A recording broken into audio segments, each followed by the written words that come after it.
Hello friends, welcome to Sweets and Spices with Sikha. সকলোকে স্বাগতম জনাইছো। বেছি গৰম পৰিলে জ্বলা মছলা খাবলৈ মন নাযায়। ভাতৰ লগত অলপ সিম্পল কে টেঙা আঞ্জা এখন হলে ভাল লাগে। আজি মই সৰু মাছৰ টেঙা আঞ্জা এখন লৈ আহিছো। এই আঞ্জাখন বনাবলৈ মই টেঙামৰা পাত আৰু কচু ব্যৱহাৰ কৰিছো। টেঙামৰা পাত এক মুঠি লৈছো আৰু কচু এটা লৈছো। সৰু ভাঙন মাছ এক পোৱা লৈছো। মাছখিনি কাটি ভালকে ধুই লৈছো। এতিয়া আধা চামুচ নিমখ আৰু আধা চামুচ হালধি খানি অলপ দেৰি থৈ দিম। এই আঞ্জাখন ডাঙৰ মাছৰেও বনাব পাৰি, কিন্তু সৰু লোকেল মাছৰে বনোৱা টেঙাৰ আঞ্জাখনৰ টেষ্টটো বেলেগ হয়। টেঙামৰাৰ পাতখিনি ভালকে ধুই কাটি লৈছো। কচুটোৰ বাকলিখিনি গুচাই লম।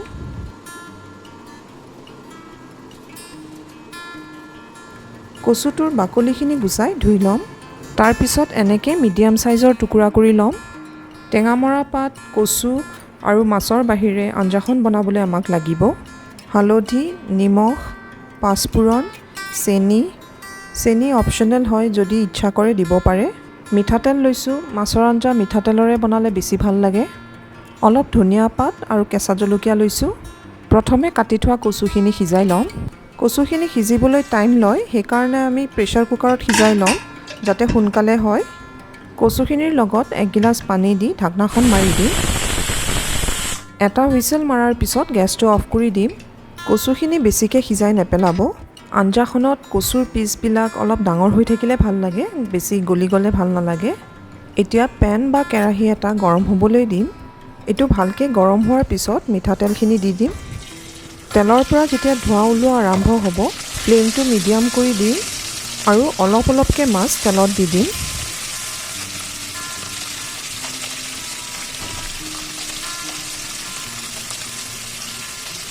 দুই তিনি মিনিটৰ পিছত মাছখিনি উল্টাই দিব আৰু ইটো সাইড ভাজি ল'ব।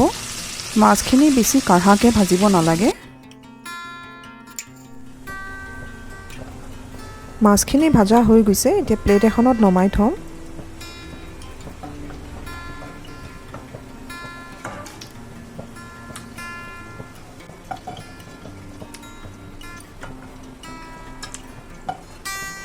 মাছখিনি ভাজাৰ পিছত কেৰাহীত অলৰেডি তেল আছে। এক্সট্ৰা তেল দিব নালাগে, এইখিনি তেলতে তৰকাৰীখন বনাব পৰা যাব। পাঁচফোৰণ আধা চামুচ আৰু কেঁচা জলকীয়া দুটা দি দিম। এইখিনি অলপ ৰঙচুৱাকৈ ভাজি ল'ম। তাৰপিছত টেঙামৰাৰ পাতখিনি দি দিম।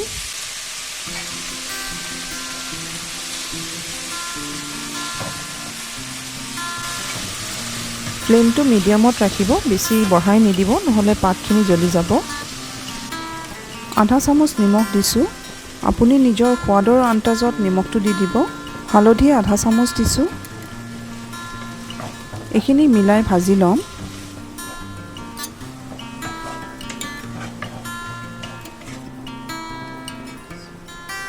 এতিয়া বইল কৰি থোৱা কচুখিনি দি দিম।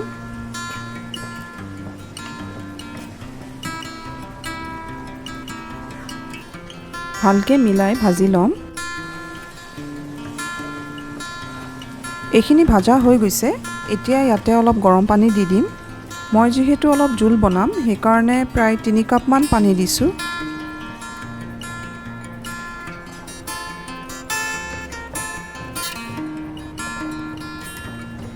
এইখিনি ভালকৈ মিলাই দিম আৰু ঢাকনাখন মাৰি অলপ দেৰি উতলিবলৈ দিম।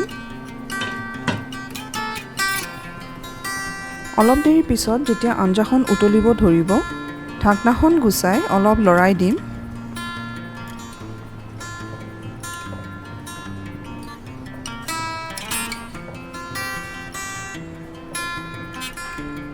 অলপ চেনি দি দিম।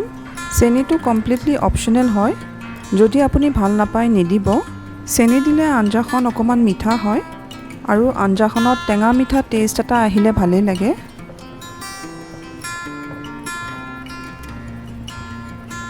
এতিয়া ভাজি থোৱা মাছখিনি দি দিম।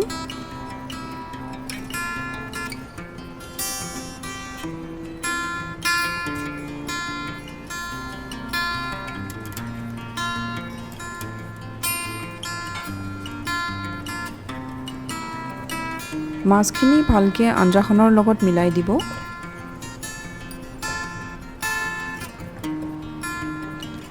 ঢাকনাখন মাৰি 4-5 মিনিটৰ কাৰণে মাছখিনি সিজিবলৈ দিম।